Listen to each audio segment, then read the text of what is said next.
Well, good evening, everybody. Good morning, good afternoon. Welcome to Aquarius Rising Africa. And amazing that we're having Gary Wayne with us again today, who for our members and Patreons is doing a book club on his book, part two of the Genesis 6 project, section 2, part 2, section 2, part 2, chapter 2, part 2, book 2. Yeah, Gary, what do you call a book to? Second book. Cool. Really looking forward to that. So, guys, Yeah. Gary's going to be reading maybe the first chapter or two of his book. And for those of you who've read it, you're welcome to ask questions. Yeah, this is the time to speak to the great author himself. So, Gary, thank you so very much. Welcome and over to you. Well, thank you for inviting me. Yeah, and so part two is on the cover. I refer to it as book two. So, however people want to refer to it. So, and for people who aren't familiar with book two, and might be familiar with book one, it's a book that I said I would never write because I didn't want to be redundant. So, when book one came out, um, I was wanting to write other types of books, but comments just sort of kept coming back from the audience that said, we love the research that you did on book one, and even though it's done from a Christian biases, we would like to see somebody take that kind of research and go deeper into the Bible on this topic. And I didn't want to do a book two because I didn't want to be redundant. So I couldn't figure out how I could sort of do that. But once I did, then I thought, well, maybe I should do that. So that's what book two is all about.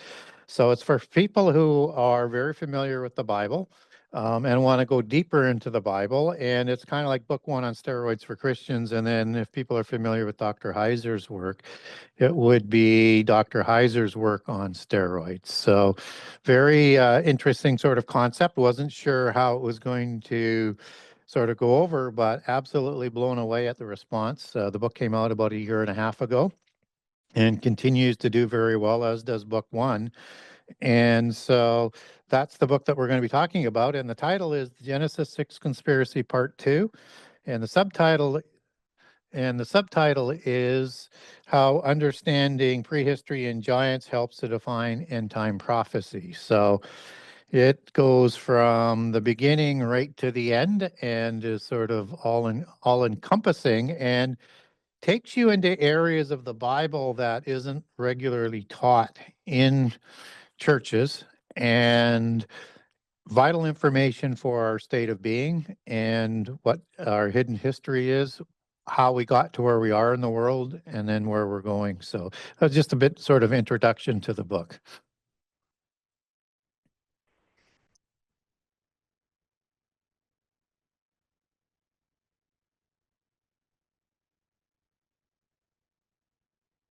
Okay, so I can't hear you at your end. Um, so what I think we'll do then is, unless there's any other questions before we get going, I thought I would read the first chapter. Is that okay, Chantel? Yeah, absolutely. I Okay, all mean, right. I want to just say to the viewers, if you guys have a question or something, you're welcome just to pop up your hand and or you can put it in the chat. I'll try and catch it there as well.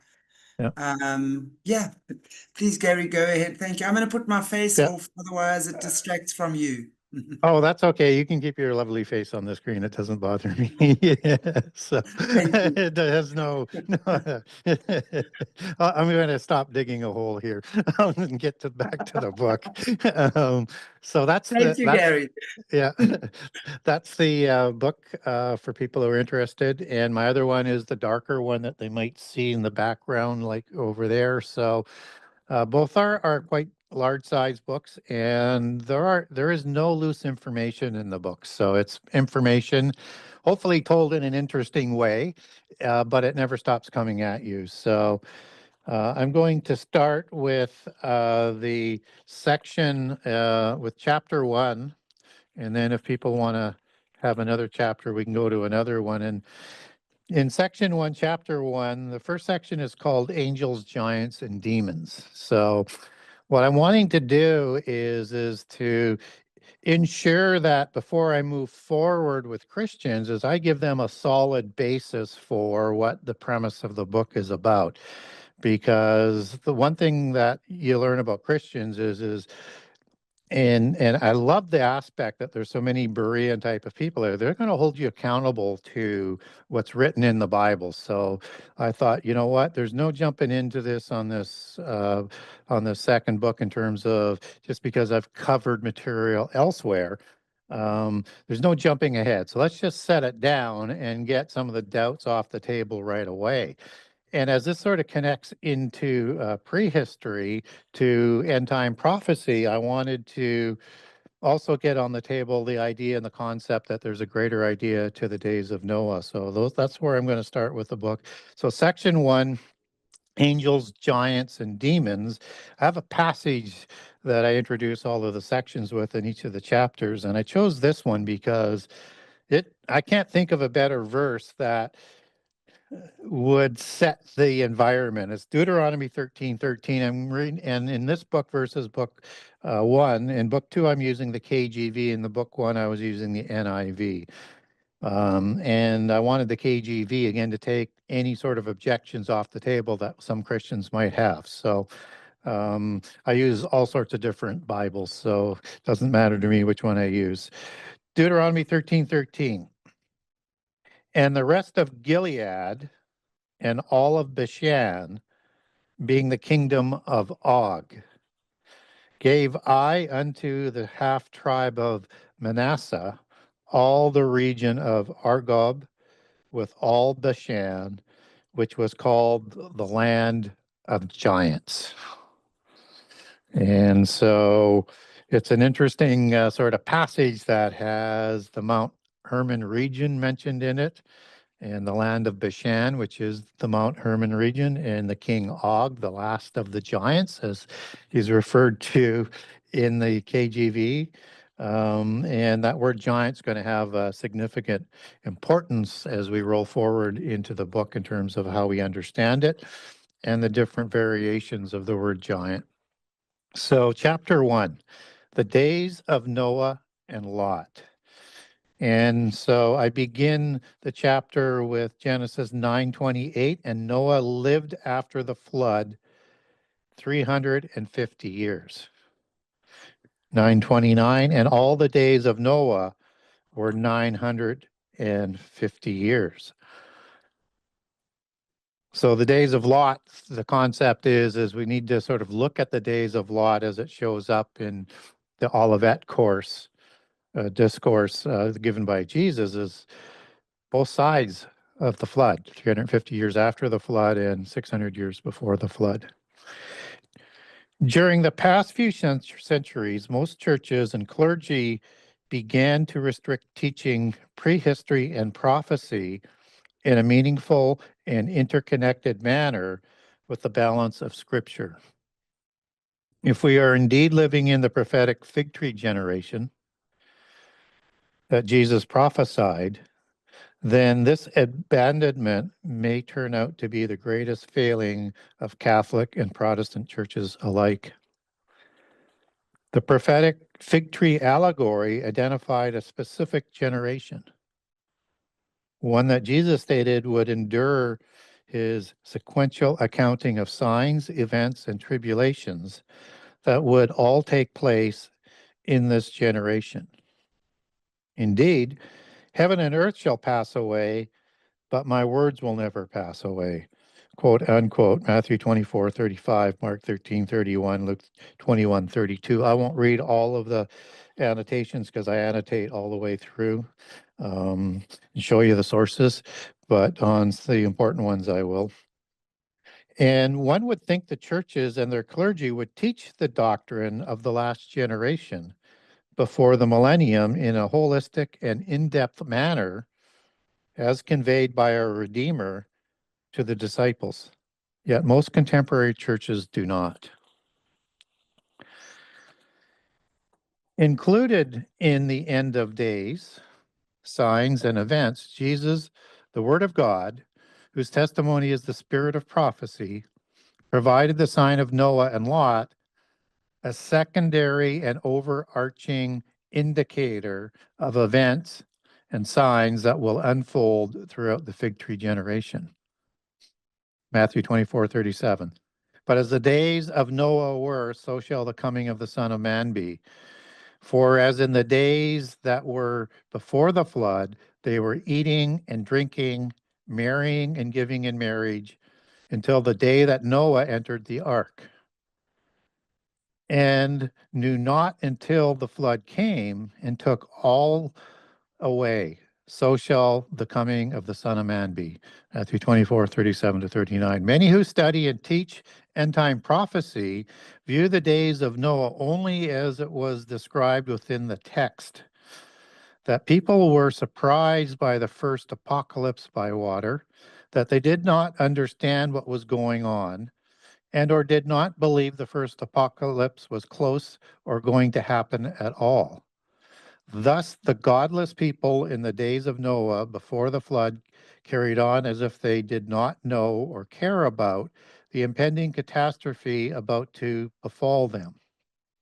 And indeed, this will be the case once more in the last 3.5 years of the last 7, when Antichrist seizes power by deceiving most all the people that he is the long-awaited Messiah. But is this the full understanding of the sign? I submit the answer is no. The sign of Noah is not included in the chronological event signs Jesus provided prior to the fig tree generation sign. It follows immediately after and encompasses all the previous signs that had been prophesied. The days of Noah sign, like the fig tree generation, is an overarching sign not limited to just the 3.5 years, but the entire generation. Limiting the sign of Noah to just the last 3.5 years, or even the last 7 years, restricts the full understanding of the sign.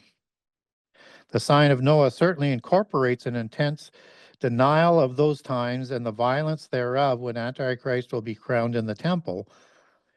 But more was going on just before the flood catastrophe than simple godliness and violence. Knowing that the days of Noah's signs comes later in the Jesus end time oration as an extension of the overarching sign for a specific generation, and after the chronology of events listed in Matthew 24, verses 4-31, makes sense of the disciples' questions to Jesus. The disciples asked, when would the end time events begin to come to pass? What would be the signs and the events that would mark the end time? What would be the sign of Jesus coming? And what would be the sign of this age? Matthew 24:3. And as he sat upon the Mount of Olives, the disciples came unto him privately, saying, tell us, when shall these things be? And what shall be the sign of thy coming and the end of the world? Mark 13:4. Tell us, when shall the sign, when shall these things be, and what shall be the sign when all these things shall be fulfilled? In Luke 21:7. And they asked him, saying, Master, when shall these things be? And what sign will there be when these things shall come to pass? What I find riveting and eye-opening about the sign of Noah Jesus provided in his end time prophecy summation is the specificity of the words, the days of Noah, as it was translated from Greek and into English. Jesus' choice of words may not have limited the time of Noah to a few short days or years before the flood, when he stated, in the days before the flood. Those days of Noah extend out of and are defined as part of the fig tree generation, which by implication can indicate years. So the question becomes, was Jesus indicating literal days, prophetic years, or a prophetic generation? The answer to this question dictates how narrow or how wide our understanding of the scope of the days of Noah sign should be. Matthew 24:38-39. For as the days that were before the flood, they were eating and drinking, marrying and giving marriage until the day that Noah entered the ark, and knew not until the flood came and took them all away. So shall the coming of the Son of Man be. The Greek word from which days is translated from is himera, a word defined as a day, as well as a general period, as in the days of a life, and by extension, a generation. Thus, void of further passages to define the application for days, one is left with a meaning based on one's biases. As a Christian contrarian, I'm not comforted by ambiguity. And as I am riveted by all words Jesus spoke with preternatural specificity while on earth, I conclude that Jesus was encouraging believers to dig deeper into his words, and by extension, Scripture, to confirm and discern the larger context of the days of Noah and how those events connect to end time prophecy. I believe.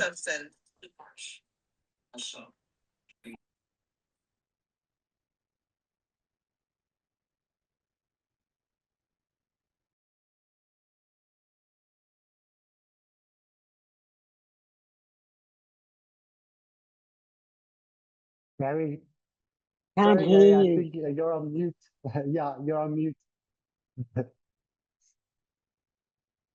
Somebody's sound went off, so we muted all the sound and accidentally muted yours. Can you hear me now? Can you hear me now? Yeah.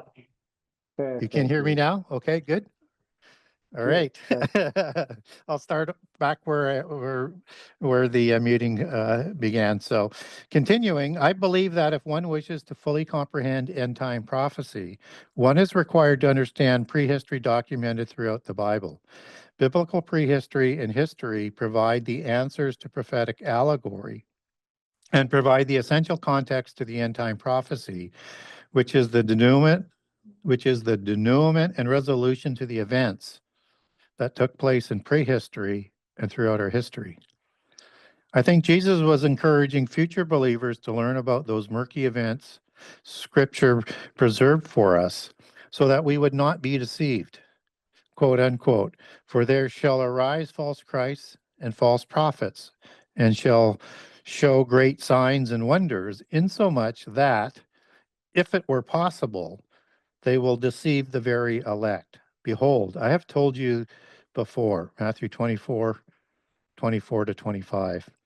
Jesus selected precise wording that would be recognized and understood in the original Hebrew of the Old Testament, words understood clearly by the disciples and the people of Judah of that period,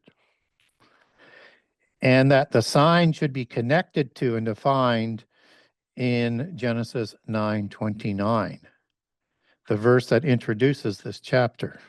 And all the days of Noah were 950 years, and he died. The days of Noah is a term first used to describe Noah's lifetime. One complete generation that stretched 600 years before the flood and 350 years after. Jesus would have known this when he selected his words, and that Genesis 6:3 limited a generation to a maximum of 120 years in the days of Noah.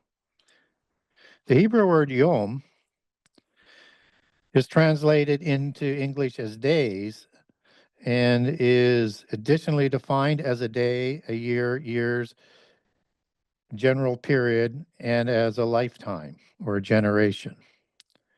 Days as understood for a lifetime and or generation is further expressed biblically by the passage of the phrase, the days of thy life, and the days of Adam, Seth, Enos, Canaan, Malahel, Jared, Enoch, Methuselah, and Lamech, who begat Noah, noting the days of Noah were not listed until Genesis 9:29.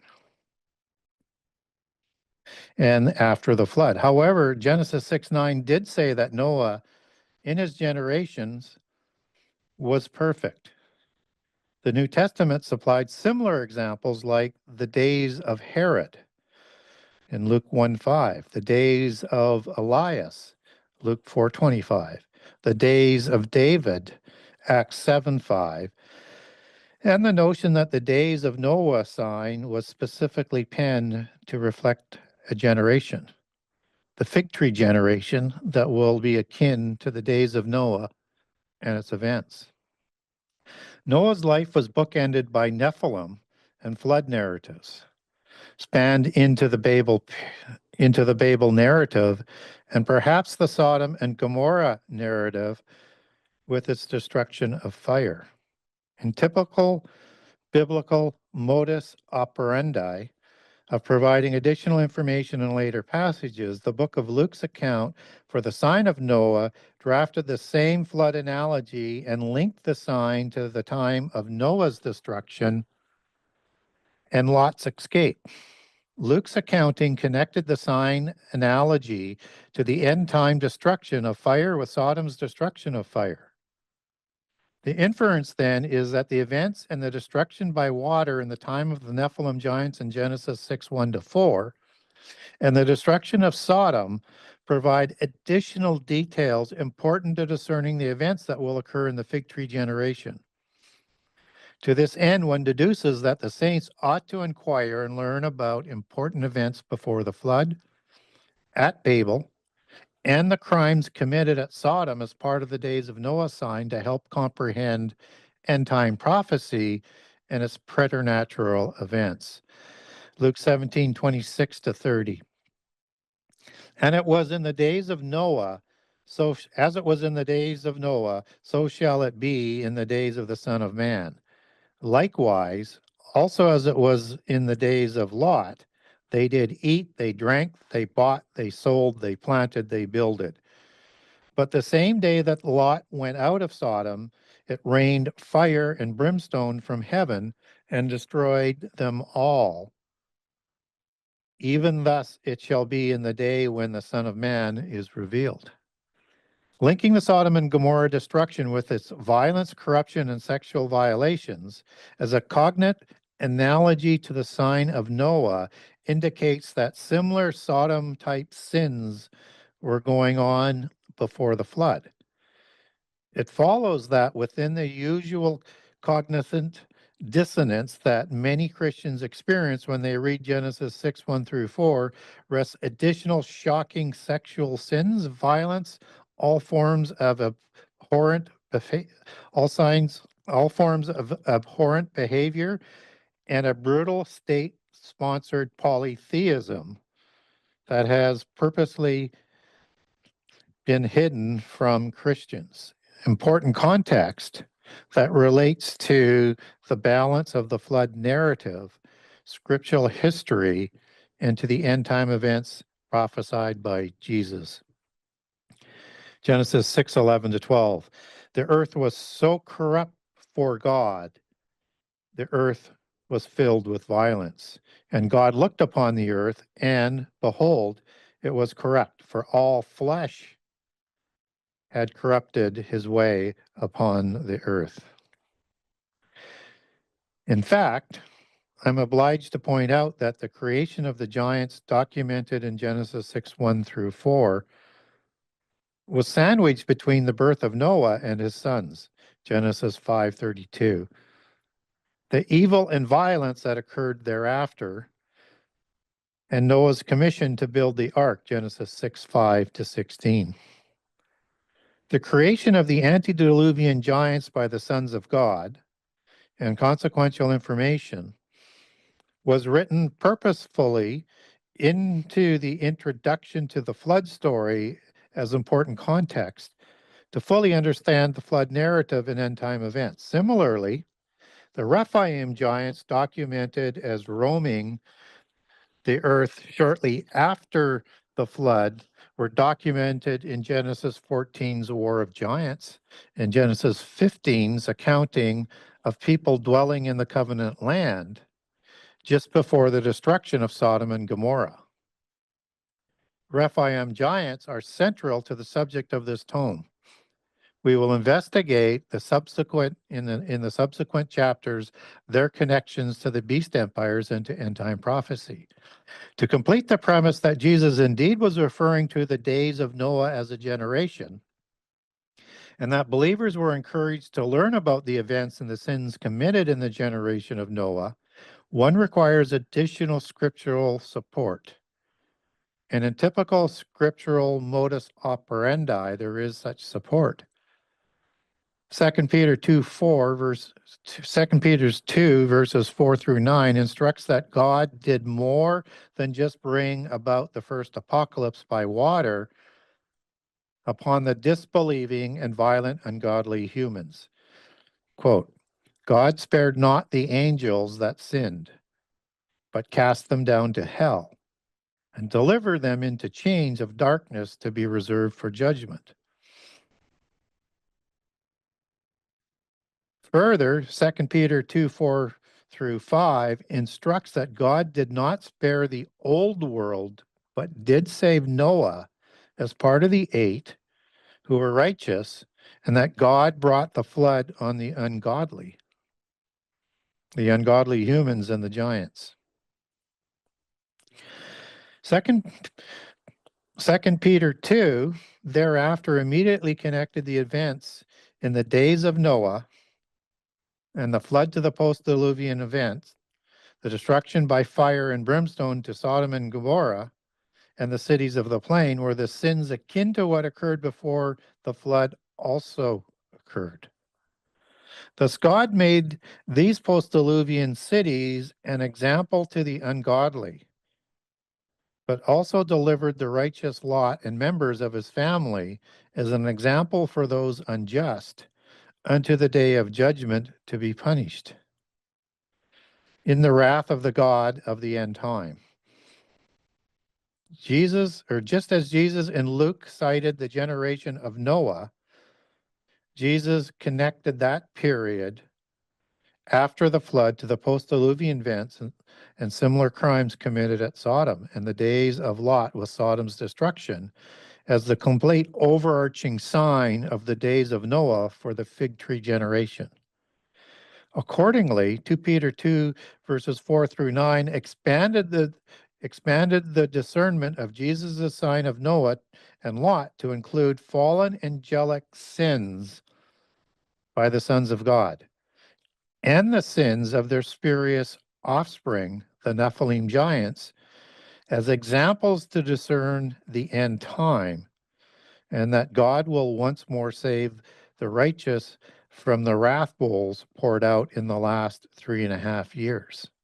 2 Peter 2:4. I'm just going to read all of the passages as it's quoted in the book.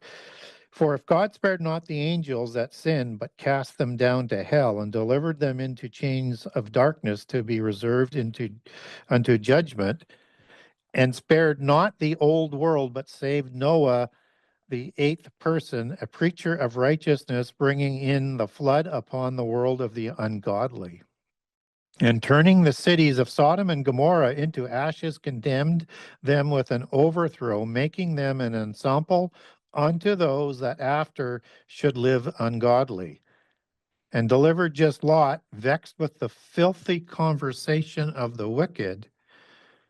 For that righteous man dwelling among them, in seeing and hearing, vexed his righteous soul from the day to day with their unlawful deeds. The Lord knoweth how to deliver the godly out of the temptations and to reserve the unjust unto the day of judgment to be punished. Knowing then that the Sodom and Gomorrah and the cities of the plain were allied cities whose kings led their people in the war of giants, detailed in Genesis 14, cities later destroyed in God's anger and wrath as an example, words used throughout the Old Testament, prophecy for the Lord's year of wrath and in the end time. The 5 Canaanite cities of prehistory were drafted and deployed as prophetic allegory in both the Old and New Testaments as consequential context for the fig tree generation and specific prophetic destruction thereof.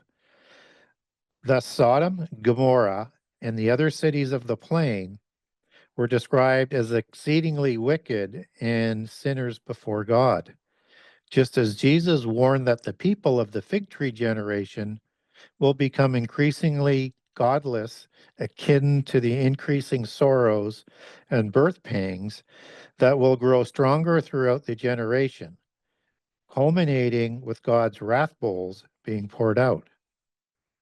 The people of Sodom were exceedingly mod, Hebrew mod, as in holy and mightily wicked, Hebrew ra, wicked, Hebrew ra, as in evil and vicious in their disposition and zealousness as sinners, and chata,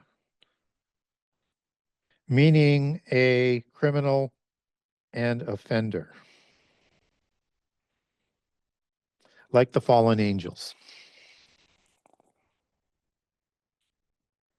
1 Thessalonians 5:3. For when they shall say peace and safety, then sudden destruction cometh upon them, as travail on a woman with child, and they shall not escape. Further understanding and confirmation for the days of Noah and Lot's sign surfaces in the book of Jude. In this passage, believers are taught that the angels who left their first estate habitation in heaven were reserved, that's in brackets, in heaven, were reserved in everlasting chains until darkness, until the great day of judgment, inferring that these angels committed crimes, the crimes outlined in Genesis 6:1 through 4 and 2 Peter 4 through 9, which included angelic crimes in the generation of Lot and Sodom. In fact, the book of Jude connects the crimes of angels to the crimes of Sodom that included fornication with strange flesh, sin's crimes punishable by the eternal punishment of fire, not the second death of Revelation 20. Sodom serves as an example for those who will suffer the eternal punishment in the lake of fire, also reserved for Antichrist, the false prophet, and all those who take the mark of the beast or worship Satan and Antichrist in the last 3.5 years. Demons and fallen angels. Matthew 13:41 to 42. The Son of Man shall send forth his angels, and they shall gather out his kingdom all things that offended, and them which do iniquity, and shall cast them into a furnace of fire. There shall be wailing and gnashing of teeth. Then shall he say unto them on the left hand, Depart from me, ye cursed, into everlasting fire prepared for the devil and his angels. The fallen angels who sinned against the laws of creation in the physical world sinned against the Holy Spirit and committed crimes against humanity before the flood. And seemingly others who did the same after the flood were sent to the abyss. These fallen angels, these fallen ones who will be released from these are the fallen ones who will be released from the abyss in the last 7 years. Fallen angels in the abyss are spirits who were once commissioned as ministering spirits for humans, destined to be heirs of eternity, but rebelled. The fallen ones were the disobedient spirits in the days of Noah, while the ark was preparing, wherein few, that is, 8 souls, were saved by water. Jesus visited these spirits in the angelic prison while still in the grave, 1 Peter 3:18 to 20. Note the identical language penned in 1 Peter 3, quote, the days of Noah, unquote, when the ark was being prepared in the days of disobedient spirits.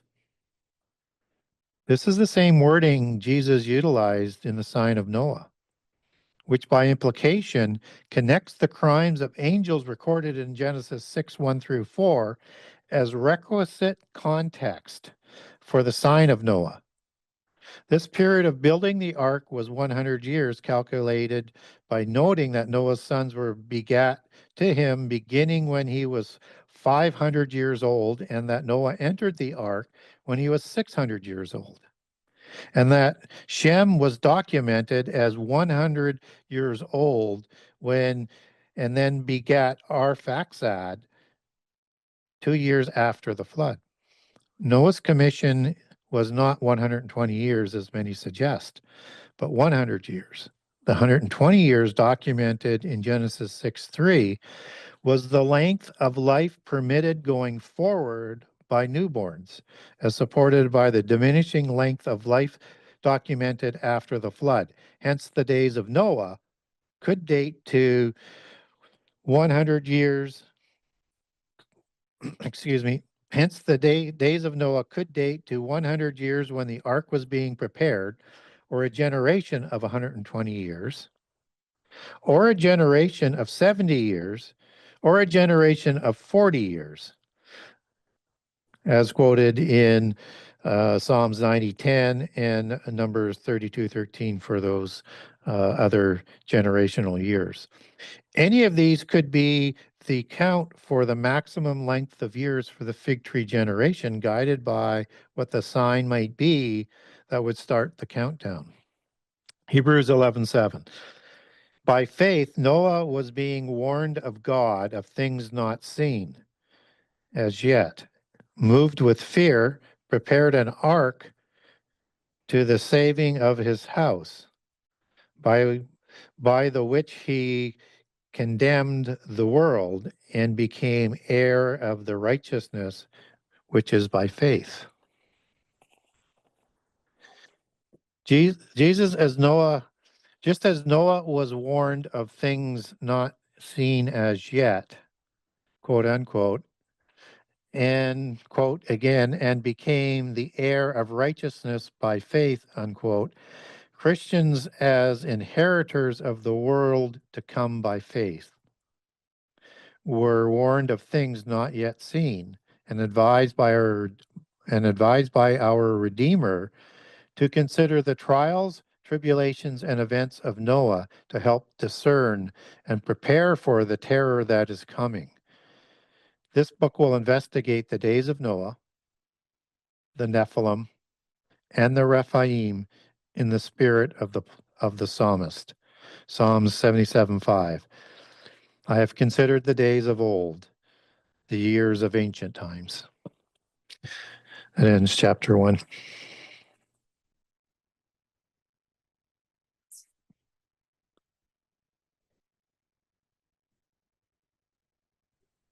Wow, thank you. Any questions, anybody? Welcome for those who've come in a little bit later. I want to just quickly check if you guys got any questions. Gary, I actually just have, while you guys can bring up your questions, you're welcome to pop them in here. Yours get preference over mine, but I have got a few for Gary. When we talk about the mark of the beast, especially at this time, there's so many different opinions on what that is and how it's being brought Yeah. in. And what, in your opinion, is the mark of the beast? There's so, I speak specifically, I guess I'm asking about the jab as well, because that is said to change our DNA or start Yeah. the process of changing our DNA, which obviously gives them access to our soul, spirit, our Yeah. being. So just, I would love to know your opinion on that. Yeah, so it's a very good question. And because we don't know how long before we get into the last 7 years, we don't know how far the technology continues to advance. What we get for an understanding is there is a merging of technology, and I would submit, and illicit angelic technology that is known in its common jargon as AI, quantum computing, anything that's digital and interdimensional. So when we're looking at message technology, even though it's at a low level technology in a jab, so to speak, used for pestilence, um, it is part of that technology. It's not the mark of the beast, just as AI is not the mark of the beast yet. And just as the interdimensional aspect isn't the mark of the beast yet, we have all of these different angelic, what I would call angelic technology that was here before the flood, which is why it's going to be like the flood, only there's no intercession by water this time to stop the destruction by fire. It will go through with the destruction by fire, which is again why that's been reserved in 2 Peter 3 for the end time. So as we look at the technology developing, it's going to continue to develop. And we don't know what that end product looks like other than the vision example that we get in the book of Revelation with the mark of the beast that controls all aspect of buying and selling, all religious aspect, and all those who aren't going to worship Antichrist and Satan are going to be beheaded. It has the power to do that. So what we do know, it is a developing technology that is attached somehow, some way to whatever the mark is. So as we sort of try and speculate into the future, I would look for the convergence of all of these technologies. So cryptocurrency is part of that. Right. One of the things they have to nail down, so to speak, is that when you're dealing interdimensionally, they're going to have to protect access to the true wealth of this world held by the nobility. Right. They'll have to block the ability to get into and hack into their wealth from another dimension. So it's a level of security they have to get to protect themselves, right? Which is partly of why it's still developing, because if they lose their money, they lose their control. So that has to be sort of protected. So look for all of this to be merged into a system in the same directional, but understand this is now dated because it's like 6 years old or so. The people of the Davos, when they were studying, I think it was 2017 and 18, they're talking about the implant system that is going to be put in that accesses all medical and everything else that could be attached into that larger system. Look for it to be a further advancement of that technology that has access to AI, interdimension, and anything digital that would also provide digital medicine through the same implant system. So this, by definition, has the ability to not only to get to messaging and digital information at the gene level, but lower at the DNA level, but lower at the quantum level and from multiple dimensions, which changes everything as you build that up for what was originally created for the physical world. Gary, I kid you not, and you asked Mornay, I was speaking to him about this earlier. I had an absolute crystal clear vision on that last night. And it starts with someone sent me an article because my mom has early stages of dementia. So they sent me an article on these nanobot things that they're putting into the brain of the old people that have dementia and Alzheimer's particularly. And something just drew my attention and I went, oh, there's an exchange. And it became so clear to me that, yes, these little things, it does clear up the fog. Of course it does. Yes. But what they're doing is they are cloning the patterning of the thought process of the person with dementia. They're cloning that.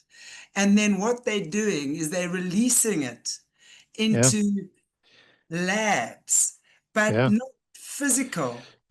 It's all, and it's like I see the human DNA, the helix, heavy.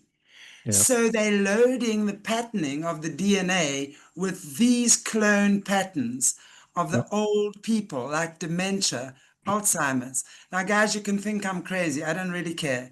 But this to me was so clear.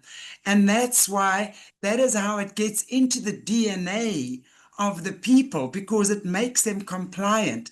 Anyone knows when you've looked after an old person who has dementia, for example, they are very compliant. It's very sad to see, actually. And for me, you know, as an intuitive person, I can now see why God has led me to look after my mom, because I refuse to medicate her, and I absolutely have had to work with her so spiritually. I've had to immerse myself into her energy and literally feel, and it's like mashed potato, I tell you, nothing makes sense in that vibration. And then I see a flicker, and then I follow that. And then my intuition guides me to ask her about a certain thing. And then that opens it for her, and then she can start explaining to me. Then that's how she's getting out of the fog. Had I not been doing that with my own mom, I would not have understood what they're doing there. It's so true what you're saying. It's interdimensionally. Sorry to interrupt you. It's interdimensionally, and it's in the DNA. They don't have to inject you anymore. That's the thing. It's now in the quantum field. And what it also does as they're doing that is it creates, for lack of a better term, an opening or a portal to let things in or out. But it's what would come in that you have to be sort of concerned with. So, and with the aspect of changing DNA at the quantum level, I mean, you're corrupting all flesh, which is the days of Noah. And the only sin that is not forgiven are sins against the Holy Spirit. Exactly. Who, although God commands the word to create all things, it's the spirit of life that comes from God through the Holy Spirit. So if you are corrupting anything to do with life, that's a sin against the Holy Spirit. God. Absolutely. And that's not forgiven. That's what is applied as a consequence for the mark of the beast. And also this interdimensional access will provide not only health through the digital system, but unlimited knowledge through the divine essence, or the Atma, or the Brahmed, which is understood as a female deity through quantum entanglement, where all knowledge is sent through all dimensions instantaneously with this invisible particle that they're looking for at CERN. So it is angelic technology that we're starting to see that has catastrophic consequences, yet we can't get it developed fast enough, whether it's AI or digital, cryptocurrency or quantum computing, getting into, creating portals, creating all sorts of different things that was never meant to be for us, because we're not ready for how to implement that technology, which is why it was kept from us and why the fallen angels in the beginning gave that to the antediluvians.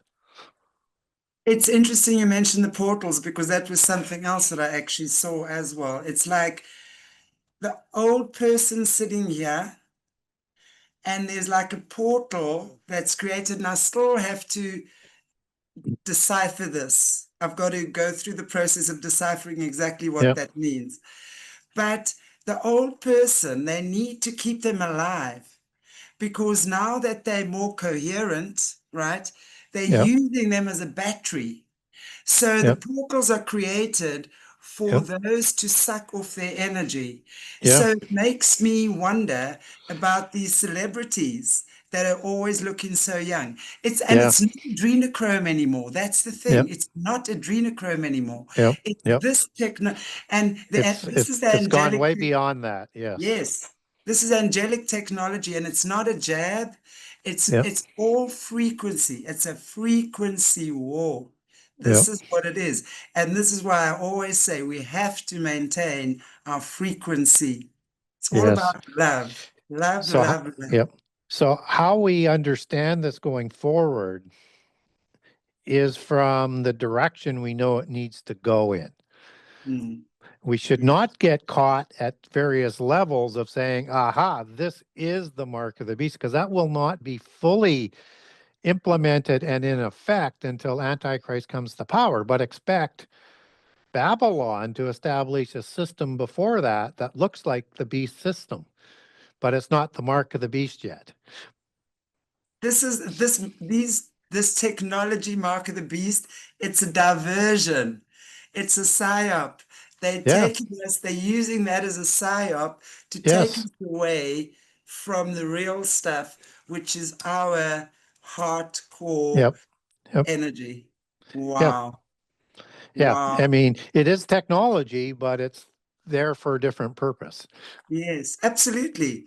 It's just, but it's not as serious Yes. as what everyone Yeah. is making it out to be. This Yeah. is the serious stuff. Yeah. Wow. Wow, wow, wow. It's kind of like that old phraseology, the media is the message, Right. right? Exactly. What we think is the message isn't the message. That's the diversion. Wow. Wow. Okay, sure. And it, Joanne. and as we So get further into AI, we won't be able to tell differences from what isn't real and what is AI created. exactly. And Already as seeing it. yeah, and as they get us to move into the virtual reality versus the reality, it's going to be like a technological dream state, and it'll become more Yes. increasingly more difficult to Yeah. discern the differences. But that's exactly the Alzheimer's dementia energy. I can't tell the difference. And Yeah, what they're doing as well, by the way, what else was very clear to me, they are taking primates. They're capturing not ones that are bred in facilities. yep, They're capturing them from the wild yeah, exotic primates, all different species of them, and yep, for some reason, the felines, the big cats. That's what I saw. And then there's what I connected with was a male monkey. And he tells me he's 3 years old. They caught him from the wild. He's in there, and suddenly he can't understand why he's so sad. He's depressed. He's just sad.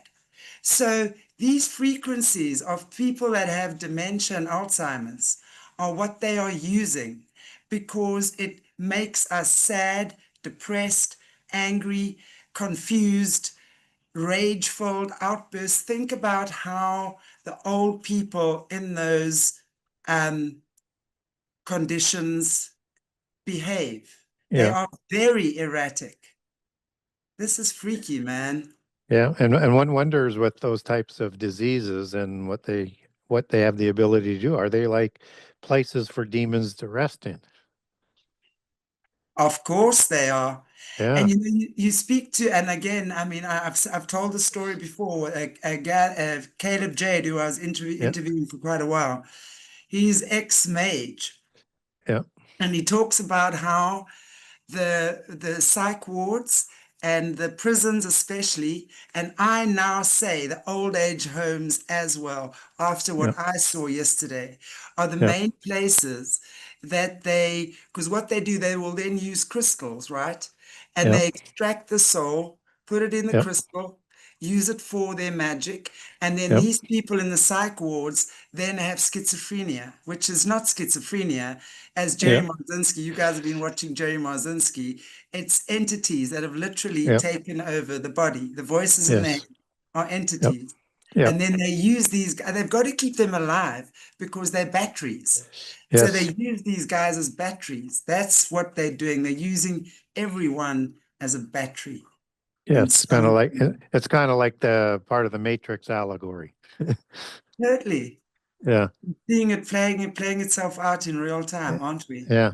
Yes. And of course, they have a virtual reality for us to keep us pacified in, so we don't know what's going on, but using us as a battery in a hidden sort of chamber, right? I mean, Wow. it's amazing how much information they put out in the entertainment, like Matrix and other movies and things Absolutely. like that. Yeah. And we all think it's so cool. Meanwhile, back in Yeah. the ranch, Yeah, they're doing it. Yeah. Well, and we then in the you wonder, Matrix, yeah, and we the then you wonder, fools. and the thing is, the people in the Matrix, they don't realize they're in a Matrix. So Right, when you won't be able to discern the difference, that's exactly. the ultimate goal. And isn't it funny when you watch the movie, everyone's wanting like all for Neo, right? Out the Yeah, Matrix. Meanwhile, everyone who's yeah, watching is in the Matrix. So yeah. funny. Yeah, it's crazy. Yeah. Joanne, you've had your Any, hand up for a while. yeah, any questions? Yeah, there's Hi, Joanne. Okay. hi. Further on that particular point, they have now put out the encouragement before dementia sets in to take video and voice prints of the loved one so that when the child has grown, not the mother, the child, the mother's pregnant, when she takes this video, that child then can access that grandmother because she's not there when he's born. And they depict this man growing up, and he's about to have a child of his own and going back and accessing that image of grandma and having those conversations with her. They're actually implementing it now. Wow. It really is true. So they can actually sort of register and record past memories and then replay Yes. them. Wow, that's pretty But dangerous it technology. interacts. Yeah, It interacts, yeah, even though she never met that child, yeah, right? She yeah. interacts with him as his grandmother, knowing him. So they're making it so there's a familiarity there. Yes, like a family You know? spirit and a Yes, family that's idol. right. That's a teraphim, as it's known in the Old Yes, Testament. Yeah, yeah, exactly. yeah, And the other thing I'd like to ask too is when Jesus went down and spoke to these fallen ones when yeah, he was in the grave for the 3 days, yeah. would it be true to say that they had no idea killing Jesus would seal their fate beforehand? Yeah, I would say that's absolutely true. We get that actually in First Corinthians, where it says that had the rulers known about the resurrection, they wouldn't have ensured Jesus was crucified.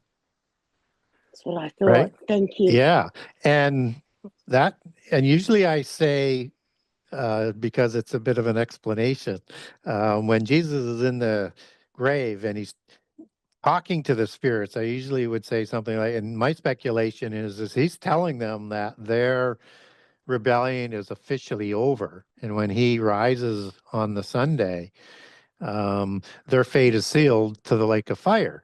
And the reason why I say that is because it's a bit of a rabbit hole, but the quick rabbit hole, I've learned how to quickly get it out. So it's not mere speculation, because it's not, because if you now look at Colossians 2, 8 to 10, where it's talking about fallen angels and elementals that enslave us in this world, um, it makes a reference to Jesus making a spectacle of these fallen angels, right?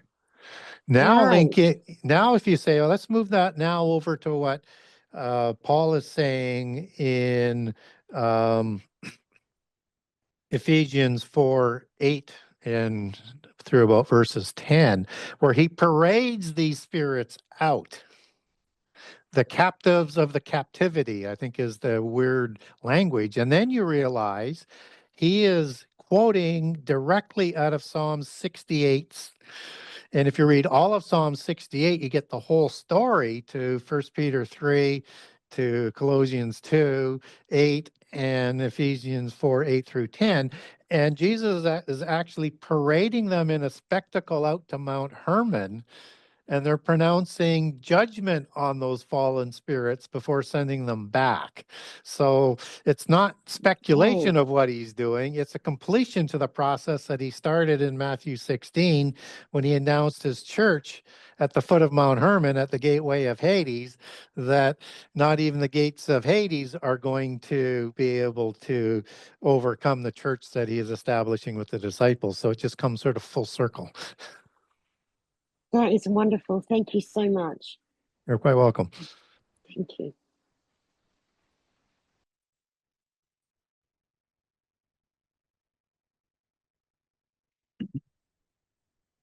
Any other questions out there, or did you want to ask some more? Brenda has a hand up. So Brenda, Yep. you can unmute yourself and go ahead. I feel like this is more to the topic of your discussion, but I feel like also they're rushing people into hospice. They make them sign all this paperwork they don't understand, tell them they have like 6 months to live. They dope them up so they don't know their shoe from their hand. And I have such an uneasy feeling about all this. I'm sure you would have something to say also. Yeah, there's something about, again, utilizing the body by, putting you into a state of dumbing down your consciousness as part of the trade-off for, I guess, reducing pain. But what it does do is it now presents an opportunity for abuse and for, in terms of whatever they want to do with any sort of experimentation and monitoring it. And secondly, it allows an opening for a demon spirit again to come in, because if you look at a lot of polytheism in terms of how they will try and astral project or become in contact with the spirit realm or interdimensional beings, is they'll use psychedelic drugs, they'll use alcohol or spirits, which is probably why it's named spirits. They'll use things like tequila, all sorts of different ways. And hypnosis does the same thing. It gets you, and this is to put you in a state of altered consciousness to receive and open that door. So all of these types of medications that dumb you down, so to speak, they're there to open up something that they want to have access to. And then you're into Pandora's box of all the endless list of things that could be going on. Now, I'm not saying that we should throw away medicine. I'm not saying that, but we need to be more critically aware and critically analyze what they're going to be injecting into us. And have already been. Yeah. Because, if we just look at the whole medical mafia anyway, Yeah.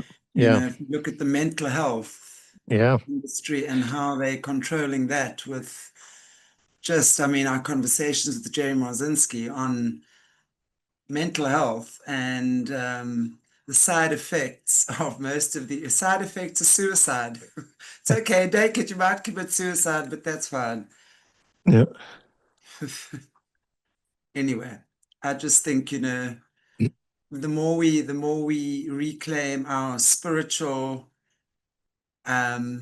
sovereignty, Yep. the more our health returns as well. It's part of the same thing. It all is. It all, Yeah. I mean, everything they do always leads to the same destination. Yeah. It's just different sort of avenues there. Absolutely. Yeah. Sure. Okay, is there anyone else? Does anyone have any more questions for Gary? And did you guys, was there a desire to have another chapter read? I think so. Oh, is everyone up for another chapter? Yeah, I am. Okay. Thank you, Gary, if you don't mind. Yeah, and would you prefer prophetic or ancient history? Okay, ancient history, prophetic. In the chat, guys, you get to vote here. Prophetic. Okay, prophetic it is. Simona, thank you. Okay. Well, which one will I choose here?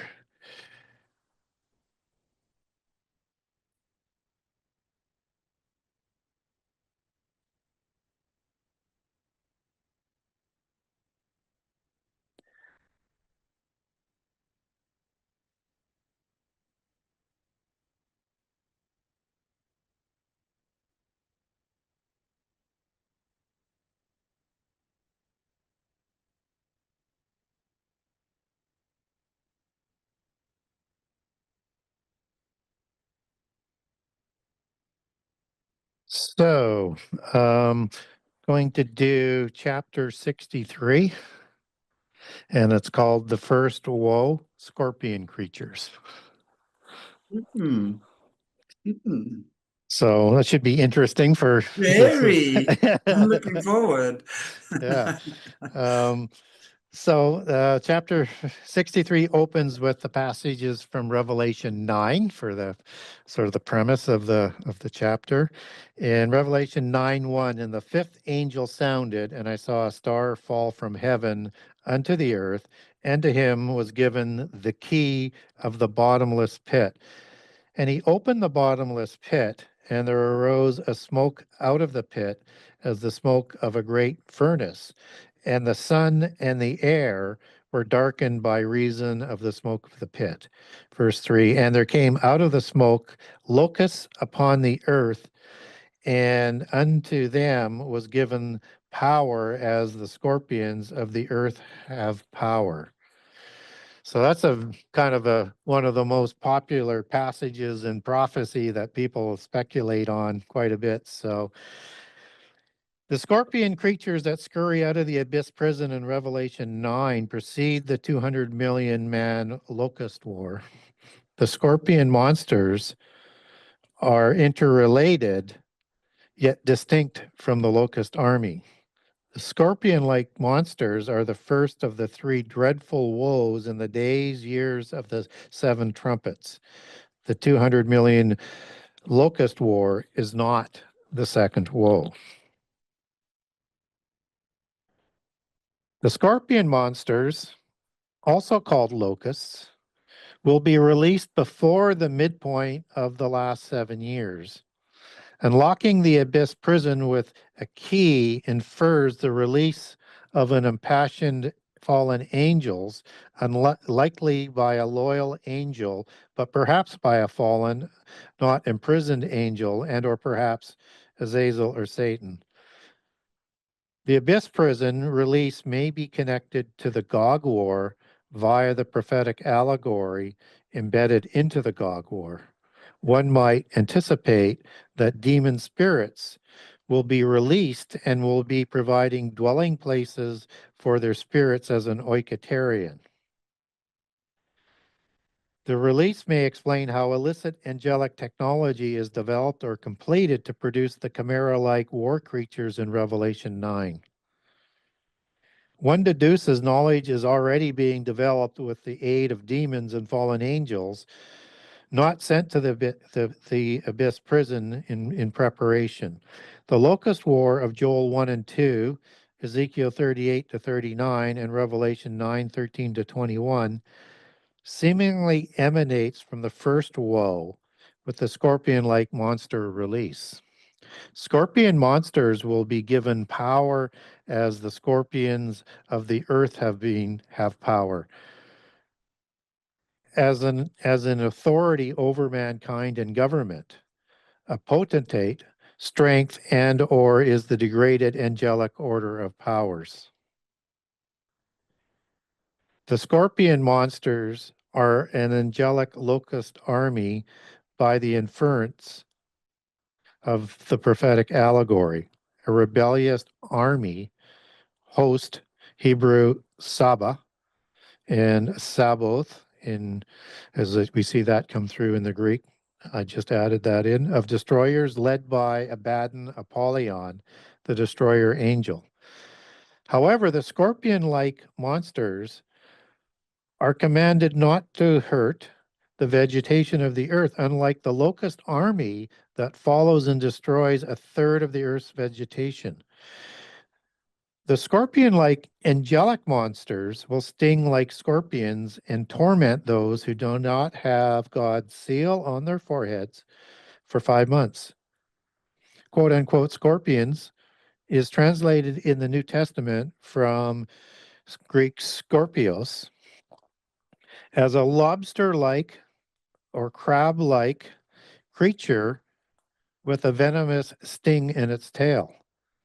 Scorpios, source word scopos, meaning a watch, a sentry, and scout, as in watcher angel.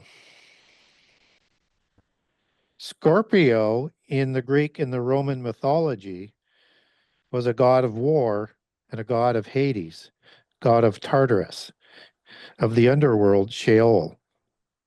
Baoth was cast down into Tartarus by Sophia.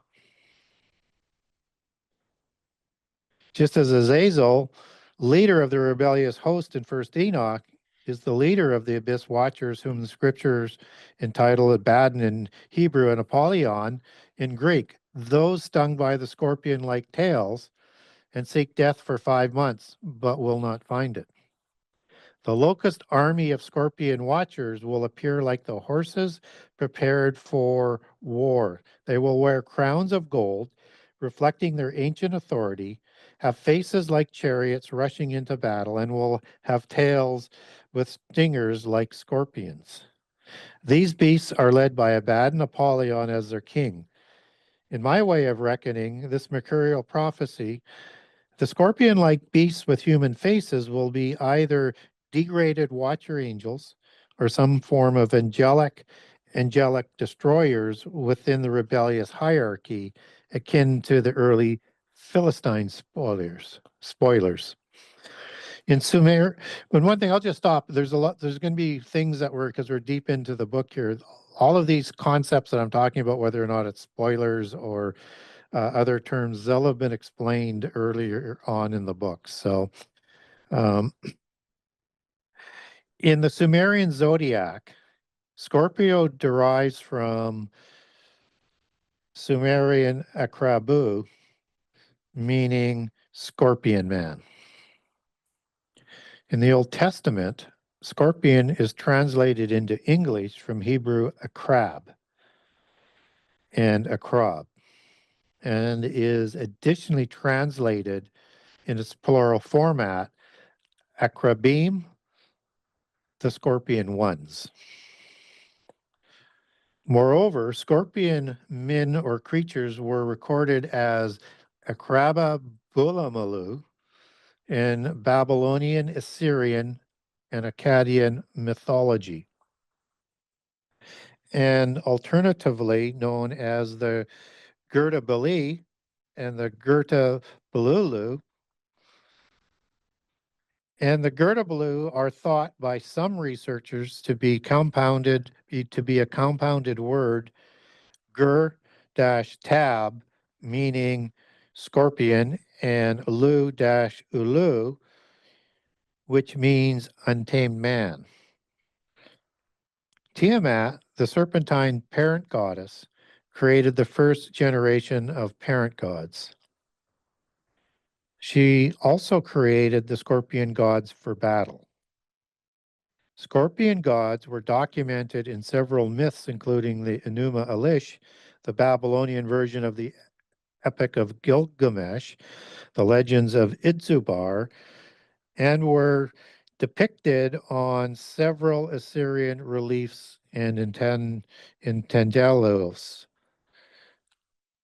Tiamat created the scorpion gods to oppress the offspring gods and to avenge Apsu for plotting to kill the other parent gods. Scorpion gods possessed cruel weapons no god could resist. This will be a quote out of one of the Sumerian texts. Tiamat made weighty her handwork. Evil she wrought against the gods, her children. To avenge Apsu, Tiamat planned evil. All that Tiamat had plotted, he repeated unto him, saying, Tiamat, our mother, hath concealed a hatred for us. With all her force, she rages full of wrath. All the gods have turned to her. With those whom ye created, they go at her side. They are banded together and are at the side of Tiamat. They advance. They are furious. They devise mischief without resting day and night. They prepare for battle, fuming and raging. They have joined their forces and are making war. Hath made in addition weapons invincible. She hath spawned monster serpents. sharp of tooth and merciless of fang. With poison instead of blood, she hath filled their bodies. Fierce monster vipers she hath clothed with terror. With splendor she hath decked them. She hath made them of lofty stature. Whoever beholdeth them is overcome by terror. Their bodies tear up. Their bodies rear up, and none can withstand their attack. She hath set up vipers and dragons and the monster Lahamu, and hurricanes and raging hounds and scorpion men, and mighty tempests and fishmen and rams. They bear cruel weapons without fear of fight. Her commands are mighty, none can resist them. After this fashion, huge of stature, has she made 11 monsters. The Akrababalu, Gerdabalu, were described in the legends of Itzubar as boasting crowns like the lattice of heaven, burning with terribleness. That's quote unquote crowns like the lattice of heavens, quote unquote burning with terribleness, quote unquote. Their appearance was like death, and they appeared as half men and half scorpions with large scorpion tails. Chimera-like scorpion gods were depicted on the Assyrian cylinder seal and the Babylonian cylinder seal, with large elongated human heads covered with conical caps, Gilgamesh-like beards, sporting wings on a horse-like body, where the large scorpion tail curves up and away from the body, thick lion-like legs, and large avian or talon-like feet. The scorpion gods guarded the rising and the setting of the sun, and the gates of the sun god Shamash guarded the gates of Hades, and were beings that sent fear and terror into Itzubar. Another passage out of one of the ancient texts of Itzubar. Of the country hearing him, ... There's missing text in these quotes right from the artifacts. To the mountains of Mas in his course, who each day guard the rising sun, their crown was the lattice of heaven. Under hell their feet were placed. The scorpion man guarded the gate. Burning with terribleness, their appearance was like death. The might of his fear shook the forest, and the rising of the sun and the setting of the sun, they guarded the sun. Itzubar saw them, and fear and terror came into his face. Summoning his resolution, he approached before them. The scorpion man of his female asked, "Who comes to us with the affliction of God on his body?" To the scorpion man, his female answered, "The work of God is laid upon the man." The scorpion man of the hero asked. Itzubar is another name for Gilgamesh in the Akkadian accounts. In the Chaldean account of Genesis, Smith translated the tablet of the seven wicked spirits. The scorpion gods possessed a fiery, quote unquote, the scorpion gods possessed a fiery sting that rained out from their tails. While on the tablet of the Enuma Elish in the Mesopotamian cylinder seal, scorpion gods were depicted with the same scorpion physique described in the above accounts, but additionally with large wraparound eyes and heads covered with large hats shooting powerful arrows of destruction. Other recollections added the scorpion gods donned a crown of horns that denoted their divinity, as well as sporting a snake-headed penis, while some depictions displayed them with some form like an armor-like ribbing on the torso. The Epic of Gilgamesh described the scorpion gods in the Mashu Mountains of Lebanon's terrifying, as quote unquote terrifying, quote unquote, whose look is death, and quote unquote, whose frightful splendor overwhelms mountains. The scorpion gods terrified a demigod-like Gilgamesh, who then became gloomy, dismayed, fearful, and prostrated before them.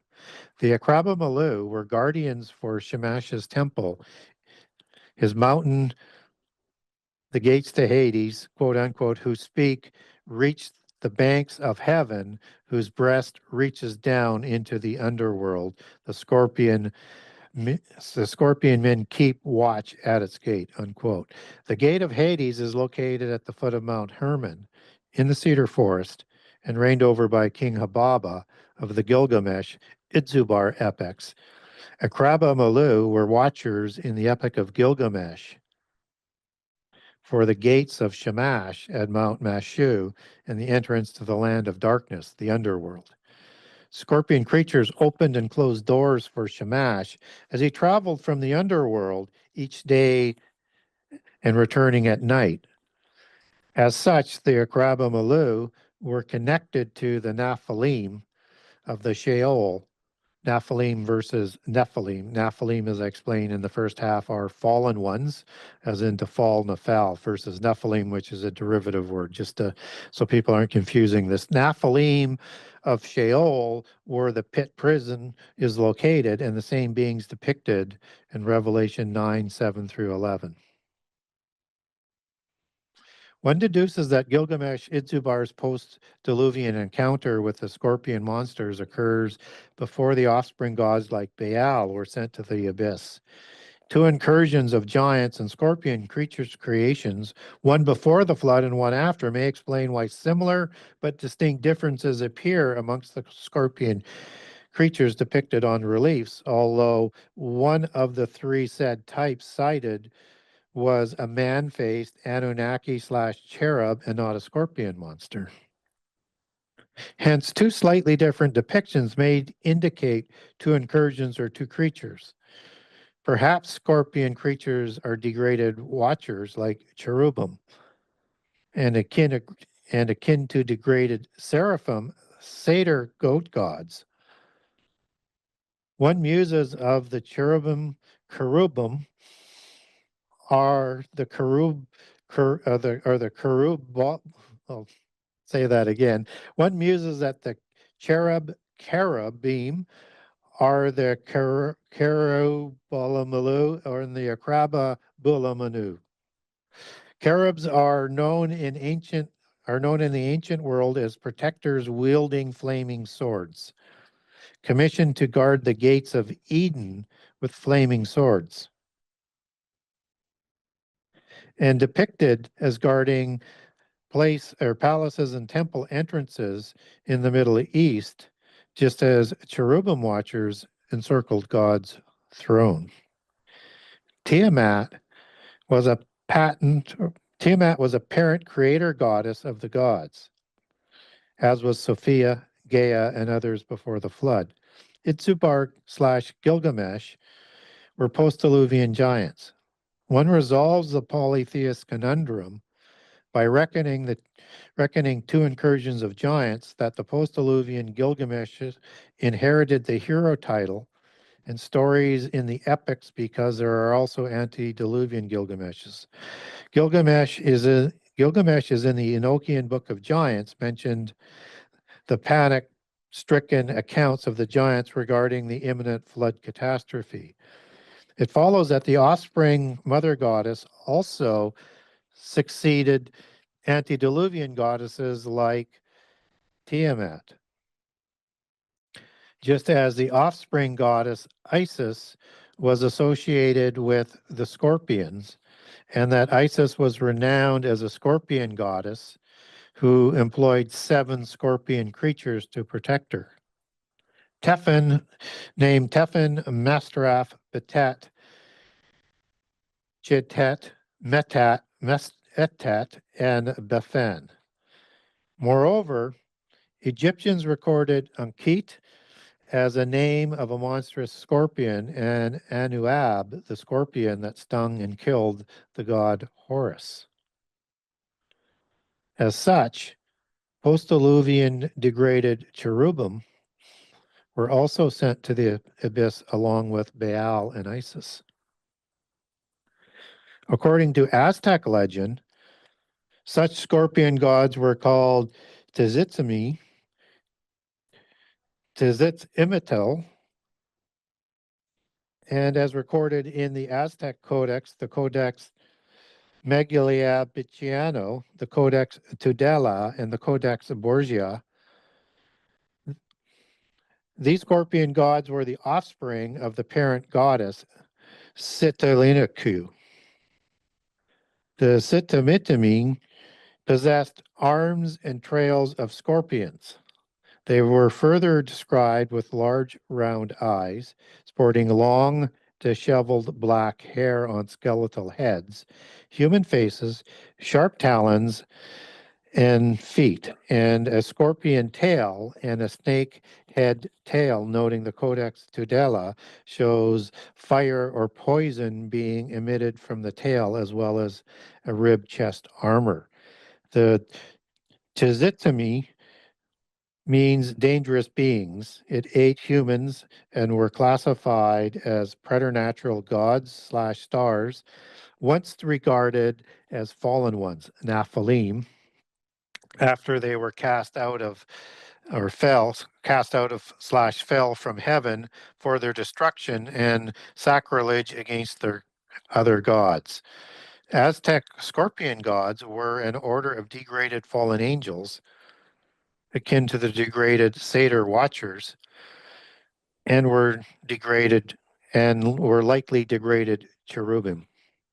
Humans that encountered the sting of these scorpion gods found their bodies quaked, their limbs withered and twisted, and foam spewed from their mouths, akin to the epilepsy fit, but far more severe. Revelation 9:6 comes to mind, quote unquote. And in those days shall men seek death, and shall not find it, and shall desire to die, and death shall flee them. Now, I put a chart in at the end of this chapter, and I'm just going to read it and go down the list and cross-reference both columns. First column is Revelation 9 descriptions. Second column are descriptions of Akrabulamu, and other ancient accounts. So first description, Revelation 9, crown on their heads. Polytheist accounts, conical crowns, caps with horns. Revelation 9, long hair like women. Polytheist accounts, long hair and beards. Revelation 9, faces of men. Polytheist accounts, faces of men. Revelation 9, teeth like lions. Polytheist accounts not depicted. Revelation 9, shape of the locusts were horse-like. Polytheist accounts, horse-like torsos. Revelation 9, breastplates of iron for battle. Polytheist accounts, rib-like armor. Revelation 9, large thundering wings. Polytheist account, large wings. Revelation 9, tails and stingers like scorpions. Polytheist accounts, scorpion tails with stingers raining venom. Revelation 9:12, one woe is past.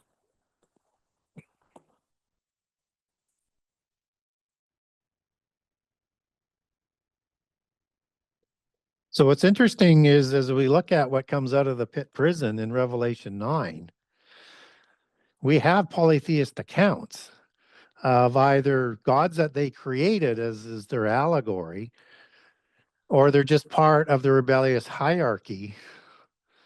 And then they're degraded after the fall to these scorpion-like beings from being cherubim, which have 4 different faces and are part of the watchers around the throne of God, just as seraphim gods, like Azazel, for example, are depicted like a Pan god, or a Baphomet god, or a Cern god, as satyr gods, goat gods, right? They've been degraded as well. So you have this sort of biblical example, and then you have these other ones where we're not given who these degraded watchers might be that Azazel is going to lead out. Azazel, Abaddon, Apollyon, the destroyer, out of the pit prison out of Revelation 9.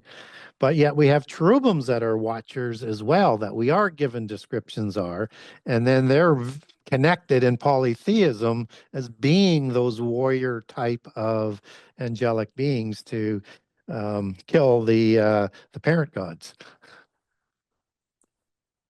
It's interesting to me how when we're looking at the animals like the goat, Yeah, scorpion, how, and especially like it relates to the astrological wheel, right? yeah, Because when you're looking at astrology, the eighth house is the house of Scorpio, yeah, which is the house of, now, of course, this would be symbolic. It's not physical, obviously. yeah, Well, sometimes I guess it can be, but it's more symbolic in terms of the house of death and rebirth. yeah, So it's interesting for me that the Scorpio, obviously Scorpion, because it's such a brutal creature. I mean, it evokes so much fear, right? And the yeah, control it's given. And it's interesting for me as you're speaking, how that correlates as well, just to the symbology yeah. of what that is. I mean, do you have any comment on that as to how that can relate? So everything in polytheism is designed to honor their pantheon of the gods. Right, So the wheel, which has many allegories in terms of the 8 polytheist Sabbaths, the procession of time, and how the zodiac works within that procession of right, time. These are all, and you have 12 zodiacs, and there are within polytheism some constants as it refers to the main gods, both antediluvian and post-diluvian. So you have 7, as in the 7 wandering stars, or the 7 days of the weeks, or the 7 planets that they provide for us in polytheism.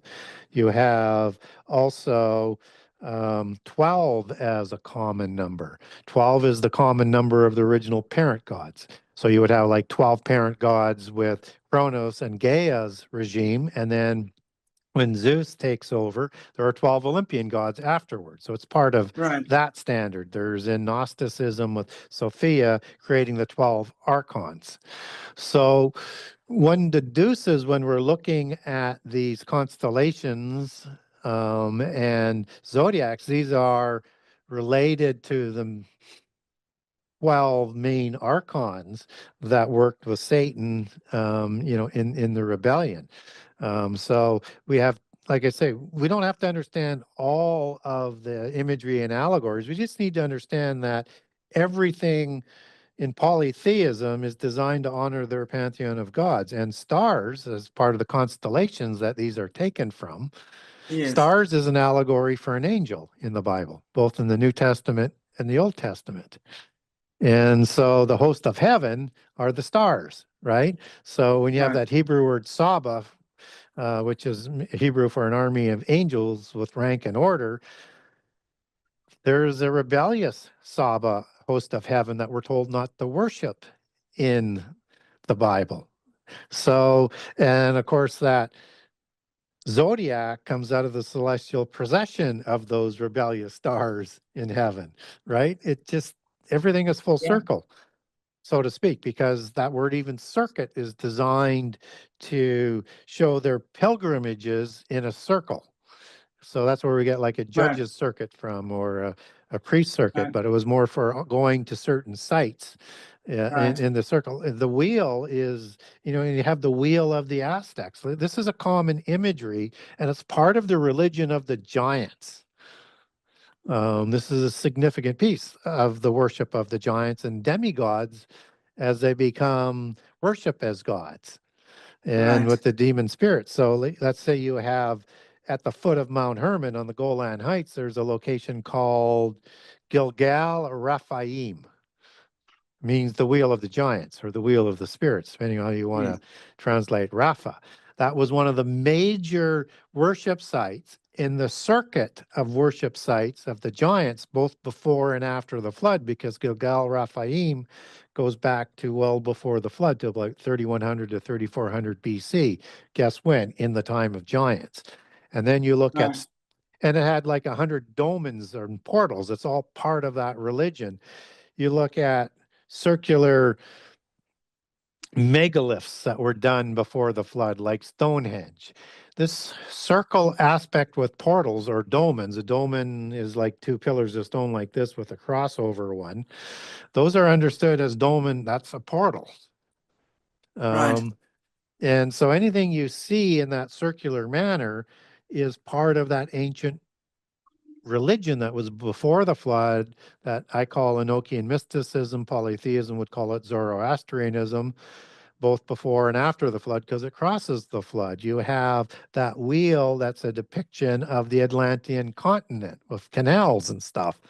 This Right. is imagery that just permeates polytheism, that sort of encapsulates a lot of their belief system, just as you have an Ouroboros that encircles the world. Right. And it's interesting again because we know they've inverted everything, right? And Yeah, of course, the circle is completion, you know. So yeah, they would have, and also, I mean, you look at kids holding hands and playing and in a circle, yeah. it's a unifying way of connecting with each other, right? So It it's a very, is, and then perverted into polytheism because that exactly. circle is done for their Yes, rituals, and and you would yes, have a pentagram, yes, usually within that within as that, well. But right, again, everything is drafted, corrupted, right, and inverted then for sure. and then Mm. used to honor the pantheon of gods. And it's interesting how also, we're looking at the animals that are used in the zodiac wheel. That would be the goat, Yeah, centaur, right? yeah, Fish, uh, dragon. uh, no, the Capricorn, the goat, the ram, Yeah, the bull. yeah, I'm at a blank now, but there's a lot of animals, yeah, animal deities yeah, that they would use that. Yeah, yeah, makes it yeah, interesting.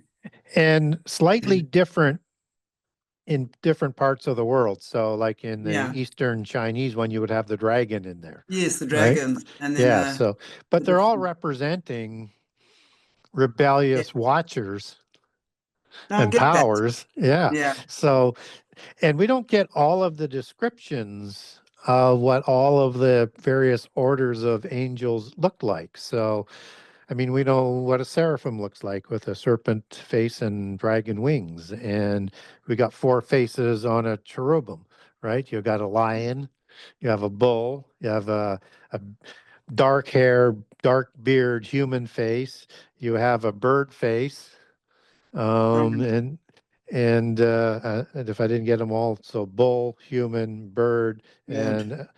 and Lion. a lion face. And then Mm. Ophanium has four faces as well, but one of them is a cherubim face, and we don't get that description. But when you get into like the two orders that are translated in the New Testament, like powers, it goes back to two different Greek words, one being exousia, one being dunamis, which are different angelic orders. So it doesn't make it easy to understand which one they're talking about. And it can also have, other ones that are translated as something different than powers. It could be like Right. rulers. So you have Yeah, principalities. You're not exactly. told who those ones are and what they look like. So we have many within the group. And by the way, I do from a biblical perspective, I put together all the names and take it back to Hebrew and to Greek, so you can separate them out in the passages that they're used in as to what is the major groups of angels within the hierarchy and provide the hierarchy. But we have ones that we do not get a description for, and then we have some ones that are hanging out there in the Bible that we're not really associated with. So, like when you get into the Old Testament, you've got these jackal-like gods. Well, which one is that within the hierarchy, right? We're Right. not real sure, but what we do know is you get like Anubis, which is a jackal god in the pantheon. And then in Yeah. in the Book of Two Kings, we have a god that the Avim is worshiping. One is Nergal, which is a lion face. Okay, we can take that back to a cherubim. Now they're also worshiping Nebaz, And the Hebrew meaning for that is a barking god. So now you have like a dog-faced or a jackal god. Well, that's within the biblical context to say, well, maybe there's one angel that could be one of the powers, dunamis or exousia, for example, that had a face, of a that had a face that was of a a dog or a jackal.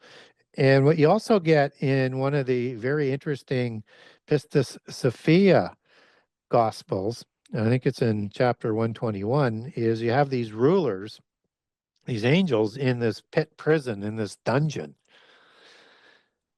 And it gives descriptions of them. And we get one that has a bear's face, and we get one that has a dog's face, and different faces for these other ones that we don't have, descriptions for within the Bible, but show up in the pantheon. Interesting when you're looking at the whole transhumanism thing, though, isn't that? What Yeah. that's Yeah. that they're going for now. When you're looking at the original gods and goddesses Yeah. with the animal hybridization is more. Sorry, that's the word I was looking for. Yeah. Hybridization, not transhumanism. Maybe it is. I don't know. These words, I don't know what they are anymore. Yeah, I know. It's crazy. But it's funny how they're trying to implement that now, right? Yeah. With whole chimeras and half this and half that, and experimenting with, and of course the human being, that our consciousness as well as our biological makeup is very pliable. So they use us as guinea pigs as and when they want. Yep. In the most despicable ways. Wow. Anyway, okay. Thank you. Sorry, Gary. Let me ask Joanne. She has a question there as well. Sure. I know time's marching on now. So Thank you for taking my question, Gary. Years ago, with it talking about all this, I read a series by R.A. Salvatore, and it was the Legends of Druids. I don't know if you've heard of that, but it goes into the elven realms, and it's all like underground. They do not go above ground because the white people are above ground, so they do not like to interact. They like to watch. So it's bringing in watching. Yes. And this is where I got a lot of my understanding to see what was happening here, because it made sense to me. There was 12 houses, and each house would battle. And of course, there was sorcery, there was transcending, there was the inner earth cities, and each house, every single year, I put it in a year, it wasn't called a year, they would battle out to be the top house to please Right. the big spider goddess that ruled over them all. And to me, I transferred that through to with your Satanism, and you've got the Luciferians. They do the same thing, and they bring in a lot of the transitioning from doing what is right for that power, but in the long run, that spider goddess would wipe out whomever she chose. Now, women were in charge, the men were not. They had lower status. They were just for the breeding. Yeah. That was that. Yeah. And I found that fascinating because it helped me understand what the Bible was talking about. Yeah, but acted through what the polytheists believe, which is good help for understanding on how they do things and why they do things. So what's kind of interesting on that is that in the upper levels of polytheist worship, they recognize the mother goddess as higher than the father goddess, father god. right? So now it starts to make sense of like a beehive, why they like to use that as their analogy with the queen bee, right? And the hive mind, that they believe that they all had telepathy after the creation of these various beings and stuff. So the celestial procession is an age, and it runs about 2,300 years or so, I think 360 or something. And that's when each of those houses reign. And a watcher oversees that period. So when we're entering in the age of Aquarius, that's one of those epochs, and Aquarius is the water goddess that is now in charge. So, or the water bearer that's in charge, and so that again is expressed in that overarching understanding of how the story works out. And so, again, if you look at the males, they do need the males, but they're not the ones who have the wombs. But they still need the wombs to be fertilized. That's again how a lot of the insect world works, right? Whether it's a queen ant and drones, or bees and drones, and then the drones get killed after they've served their purpose. Exactly. So all they're doing is, when they're writing this kind of literature and accounts, is preserving their history and their belief system in that writings in plain sight. We just think it's, wow, really imaginative writing, but it's No, not. No, no. it's what they believe. And so again, we want to understand what they believe, and what they're doing with that belief system that we want to understand.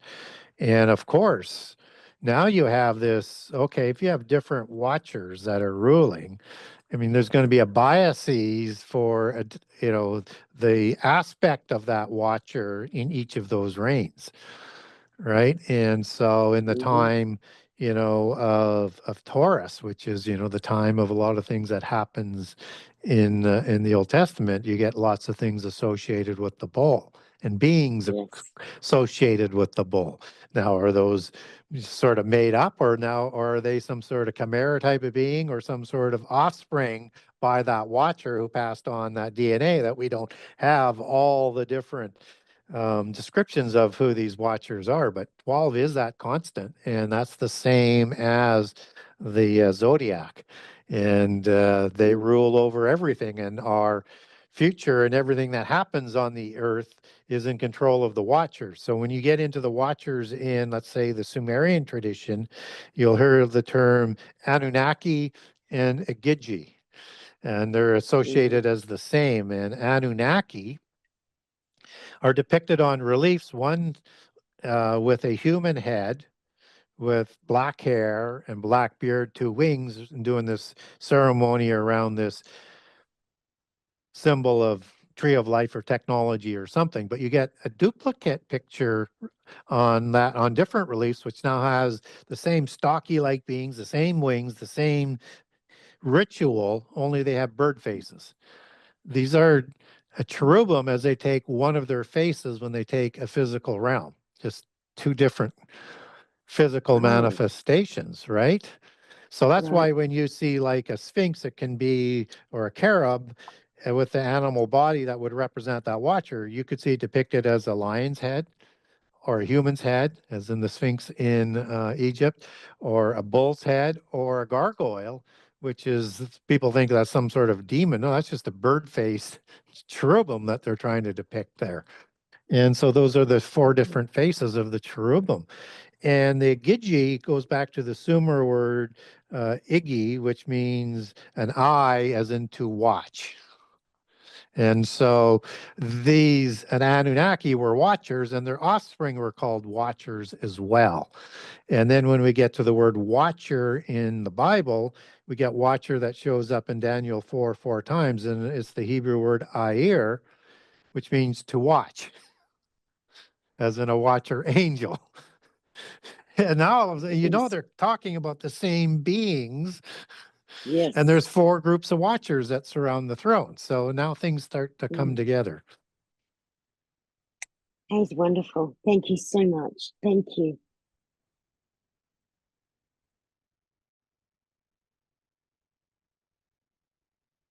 Thank you, Gary. Thank you, Joanne. Any other questions? We can take, I think, maybe one more question if anyone has a question, and then we'll call it a day for today. No? I'll, Well, I'll share something quickly, not just quickly. It was very fascinating. Thank you, Gary. you very, sorry, Mornay, you're very soft. Can you maybe just speak up a little bit or come closer to your mic? There we go. Yeah, I think my earphones. And yeah, thank you, Gary. It was very fascinating. But one thing that also just wanted to share with all the connections and all the symbolisms, it's almost like these fallens came to play hybrids and played around, and everybody has created gods of this earth. But if we really look close to nature, like what a scorpion is, how it functions, Yep.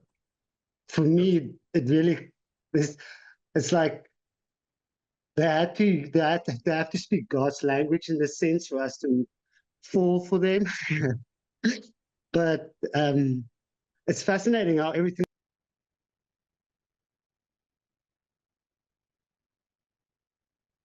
Did we lose him? I think Mornay has had internet issues the whole day.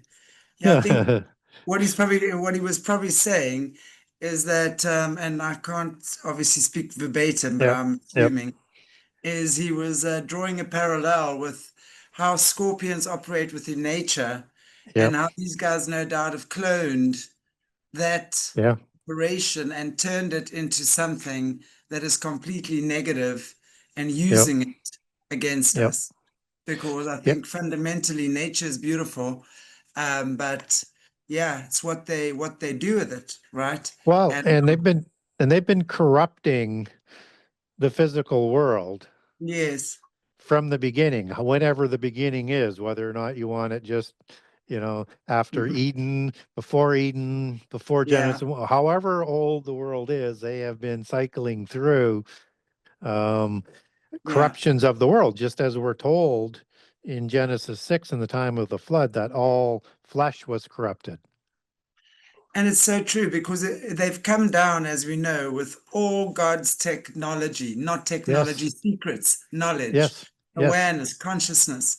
And they've taken each and every particle and separated that a billion times and yeah, distorted and manipulated it. Yeah, it's very, I mean, these guys are smart. They're not yeah. particularly creative because they just take what they have and they invert it.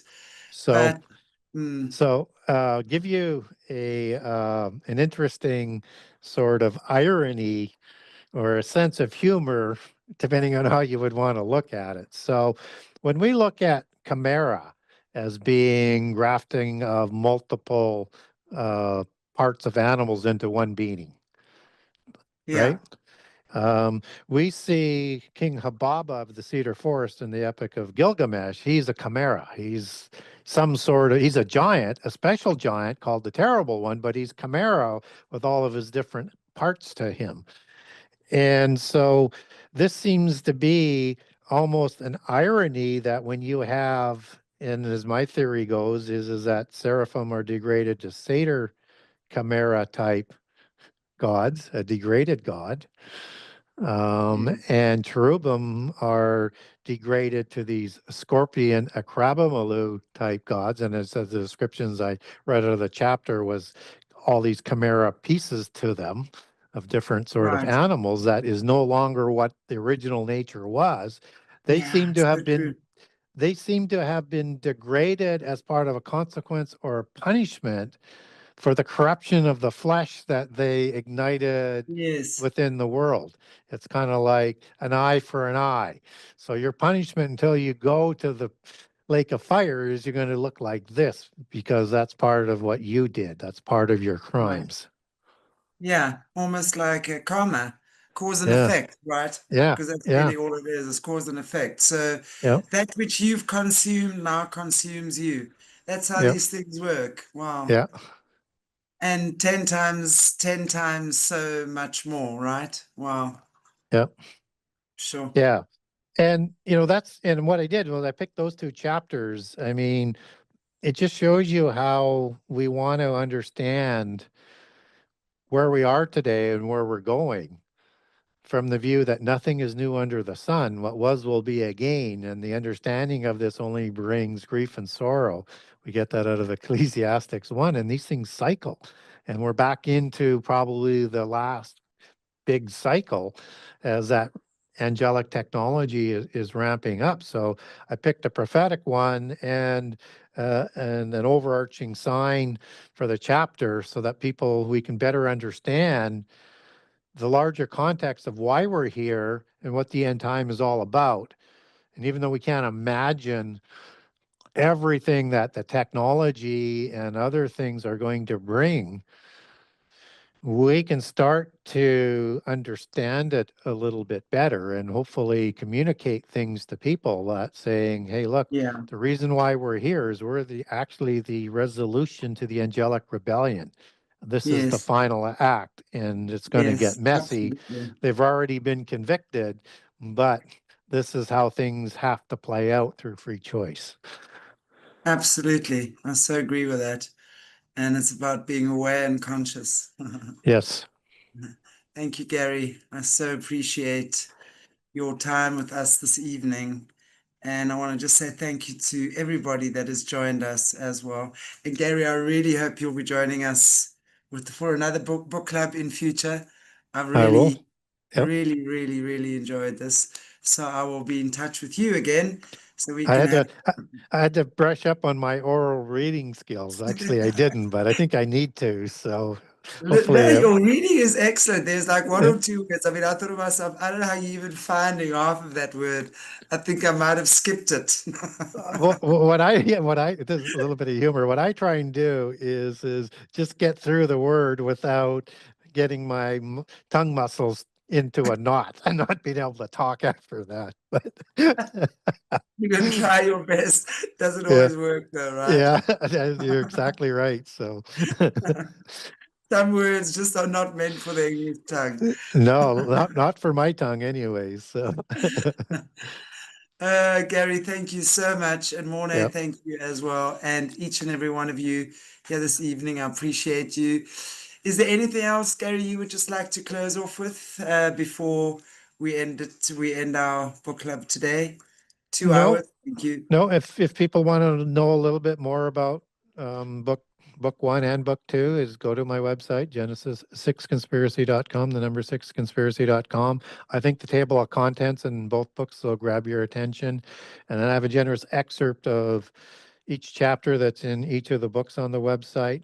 So don't think that's the whole book. It's just a small drop in the bucket, because I was reading from about 4 to 5 page chapters, which books average, but people could get a feel of how much information is in just one chapter. You multiply that by 98 in book 1 and 84 in book 2. It's there's no way I could ever talk about what's in all of the books. It's just so much information there. Yeah, I tell you, I look at you and like you and another one is Leah Zagami. I'm like, how do you guys contain this information? Because so much. I mean, Yeah, it requires so much research. yeah. And so we really appreciate your hours and hours and hours of research you've put in to bring us such a concise and I want to say simplified, not simple. We get that. Far from Yeah. simple. And thank Yeah, you. and it should be that way. And you just raised a point. I'll just sort of exit on this as my last sort of comment is the Please. wisdom of the world wants us not to understand the Bible in terms of how it's written. They want to tell you how it's written and what it actually means, not what you're reading. But the meek are destined to inherit the world. So the thought that the Bible would be written so the meek can't understand it, and you have to go to the adepts of the world who study mysticism to tell you how to interpret the Bible, doesn't make any sense. If the meek is destined to inherit the world, it was written for the meek. So Right. it should be simple. And And you've given us that. You really have. And thank yeah. you. And And the trick honestly, is, and the trick is to sort of blow away that foggy haze that everybody wants to throw into it with the interpretations, right? Like get some solid topology of Bible and understanding prophecy through the Bible, and things become clear. But what they have to do is they have to eliminate what Jesus said as the definer of all things. And so they have to and then they reinvent what he says. So put everything around what Jesus says, particularly with prophecy, not vice versa. He gives you the Right. template. He gives you the template. You just got to put it around what he said. Exactly. Great. Well said again. Well said. Thank you, Gary. Appreciate your gift to humanity. Honestly, it's a great gift. It's a Well, thank pleasure you. listening to you. Really, it is. Thank you so much, and I look forward to having you back again. Thank you, everybody. Have a blessed evening. Have a blessed rest of your week, and I will see you tomorrow. Take it easy. Bye, guys.